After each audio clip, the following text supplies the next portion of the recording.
lagi ya untuk podcast malam ini di podcast Peko dengan Peko dengan narasumber Nurul Heronisa Dan saya Aura Alvinolia. Oke. Ya, narasumber kami ini akan menjelaskan tentang revolusi ekonomi mikro dan makro serta RATEX. Oke, pertama-tama gimana nih kabar nih? Sehat-sehat semua? Alhamdulillah sehat juga. Sehat ya, ya. alhamdulillah kalau kabar Ya, pilek dikit kan? ya hujanan mulu ya. Itu dia. Ya, oke langsung aja kita nih ya, nanya-nanya sama Mbak Nurul yang lebih tahu. Enggak, sedikit. Apa sih yang Mbak Nurul tahu tentang revolusi ekonomi mikro dan siapa-siapa aja tuh yang pencetusnya? Penyetus maksudnya tokoh kali ya. Betul. Yang berperan saat itu ya. Jadi kalau yang setahu gue nih ya, baru sedikit lah ya, revolusi mikro ini bisa dikatakan tuh kayak price theory atau sejarah tentang teori harga gitu. Untuk ide pemikirannya ini, untuk tokohnya ini paling berpengaruh ada Adam Smith gitu. Dia di tahun 1776 ini dia ngeluarin buku nih, ada judulnya dengan Wealth of Nation. Ini juga bisa disebut sebagai awal munculnya ilmu ekonomi. Nah, dari Adam Smith ini dia punya pemikiran tentang ekonomi mikro tuh, tentang ekonomi mikro ini sebagai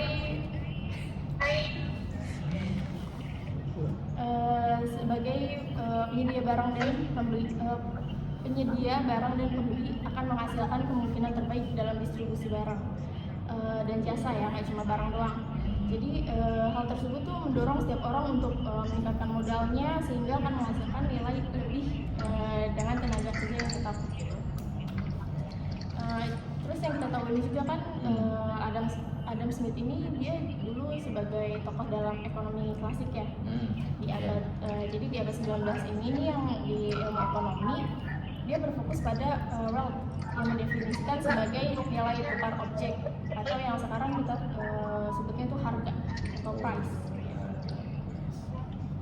Kalau hukum permintaan itu sendiri kan faktor dia juga tuh, bisa tolong jelasin tuh hukum permintaan dari dia atau dari yang permintaan ya? Iya. Ya kalau ekonomi mikro ini kita ekonomi mikro mencoba menemukan faktor-faktor ya yang mempengaruhi keputusan masyarakat serta dampak dari pilihan seluruh pasar tentang harga gitu. Pasti di pasar itu ada yang namanya permintaan, ada yang namanya penawaran gitu tentang barang sama tentang jasa. Jadi pertama ada faktor permintaan dan penawaran barang dan jasa ini yang nantinya akan menjadi penentu suatu harga, kualitas serta kuantitas barang dan jasa yang akan dijual di pasaran. Kalau pertama ini permintaan ya, di ekonomi mikro ini permintaan menuju pada jumlah barang atau jasa yang ingin dibeli gitu. Jadi semakin tinggi harga barang dalam jadi hukum permintaan nih dalam ekonomi mikro nih menyatakan kayak semakin tinggi harga suatu barang atau semakin tinggi harga suatu barang atau jasa yang diminta, maka semakin semakin naik gitu permintaannya, harganya gitu. Terus kalau semakin rendah harga barang jasa dijual, jadi ya semakin banyak juga permintaan barang atau jasa yang diminta gitu oleh masyarakat gitu. Untuk Mbak Aurea sendiri, kalau boleh tahu nih sejarah dan perkembangan apa yang lu tahu tentang ekonomi makro atau RATEX dan RATEX? Oke, kalau dari saya sendiri mungkin untuk RATEX atau Rational Expectation itu muncul sebagai revolusi dalam pemikiran ekonomi makro.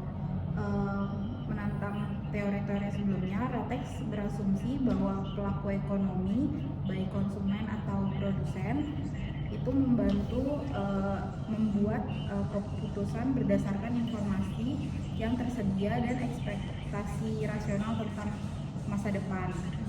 Nah, RATEX itu juga menjadi populer pada abad ke-20 sebagai reaksi terhadap kebijakan ekonomi yang dianggap tidak efektif, begitu Bizar. Terus juga ekonomi ini juga terkait dengan hipotesis pasar efisiensi yang menyatakan bahwa harga di pasar mencerminkan semua informasi yang tersedia. Terus juga teori ini berkembang oleh ekonom seperti John Mood dan Robert Lucas yang berpendapat bahwa kebijakan ekonomi permintaan seringkali tidak efektif karena pelaku ekonomi menyesuaikan ekspektasi mereka terhadap kebijakan tersebut. Kalau tadi kan Aura ngejelasinnya kayaknya yang bagus-bagusnya aja nih soal RATEX nih. Ada nggak sih orang-orang tuh yang ngerti soal RATEX itu gimana, kan pasti ada plus minusnya, apa ada perbedaan? Pasti sih Bizar ada positif ada negatifnya, ya namanya kehidupan aja ada aja yang nggak suka ya Bizar. Ekspektasi yang terlalu tidak rasional karena adanya keterbatasan dalam pengambilan keputusan itu salah satu kritik dari masyarakat. Lalu juga ada faktor psikologis dan perilaku manusia yang seringkali menyebabkan penyimpangan dari asumsi rasionalitas. Terus yang terakhir itu nggak semua pelaku ekonomi memiliki akses penuh atau akses yang sama terhadap informasi yang berkembang gitu. Oh, gitu. Pasti selalu ada pendidikan di setiap sebuah perjalanan. Kalau implikasi dari yang di dalam ekonomi Indonesia tuh soal RATEX itu apa tuh implikasinya? Mungkin untuk implikasinya itu dalam konteks ekonomi Indonesia, teori ini dapat diterapkan dalam kebijakan moneter dan fiskal. Lalu juga ada ekspektasi masyarakat terhadap kebijakan pemerintah dapat mempengaruhi inflasi, investasi, dan pertumbuhan ekonomi. Tapi penerapan ekonomi ini harus mempertimbangkan faktor sosial dan budaya yang mempengaruhi pengambilan keputusan ekonomi di Indonesia sendiri. Bisa. Terus evolusi pemikiran mikro itu juga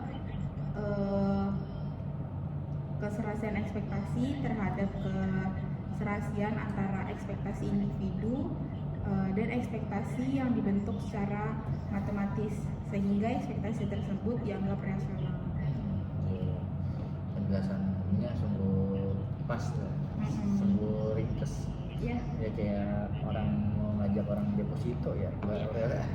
Oke, balik lagi ke Mbak Nurul. Kan tadi kita ada kelewat tuh. Jadi kita baru bahas permintaan. Di setiap permintaan kan pasti ada penawaran.